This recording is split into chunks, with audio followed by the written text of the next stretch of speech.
សម្រាប់មុខម្ហូបនេះដែរពេលញ៉ាំម្ដងហើយគឺដឹងតែចង់ញ៉ាំម្ដងទៀតទេបងប្អូនចាមួយមុខនេះគឺពិតជាល្អមែនតើសម្រាប់អ្នកដែលគាត់មិនចូលចិត្តខ្លាញ់បំពងចាអាចធ្វើបែបនេះបាននេះគឺជាត្រីចំហុយក្រូចឆ្មាបងប្អូនចាវិធីធ្វើគឺងាយទេបងប្អូនយើងយកខ្ញីក្រាលលើបាតចានហើយគឺយើងដាក់ត្រីចូលមកហើយដាក់ការ៉ុតពីលើទៅបងប្អូនចាសម្រាប់ការ៉ុតនេះដែរគឺយើងដាក់យកពណ៌ដែរណាបងប្អូនចាមើលទៅវាស្រស់ស្អាតចាចឹងដាក់តែប៉ុណ្្នឹងទេបន្ទាប់មកគឺយើងយកទៅចំហុយណាបងប្អូនចាដាក់ចំហុយវាសិនទៅពេលដែលចំហុយឆ្អិនចាំយើងដាក់គ្រឿងថែមទៀត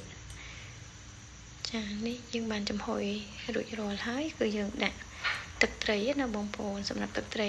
បុកយើងហ្នឹងគឺយើងដាក់ទៅយើងលាយគ្រឿងឲ្យល្មមណាបងប្អូនចាភ្លក់មើលតាមរសជាតិដែលបងប្អូនត្រូវការទៅសម្រាប់ទឹកត្រីបុកនោះគឺយើងដាក់ក្រូចឆ្មាក្នុងនឹងហើយដែរចា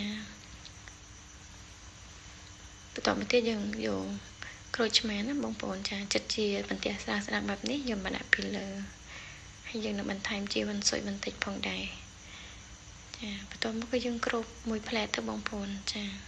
យើងអាចគ្របយូរបានទេដោយសារតែក្រូចឆ្មាតែកាលណាយើងទុកវាយូរគឺវាអាចនឹងល្វីងណាបងប្អូនចាយើងគ្របតែបន្តិចទេយើងលើកចុះទៅបានទេបងប្អូនតែប៉ុណ្្នេះទេបងប្អូនហើយរសជាតិគឺឆ្ងាញ់ណាស់បងប្អូនអាចញ៉ាំជាមួយនឹងបន្លែផ្ទាប់បែបនេះបាន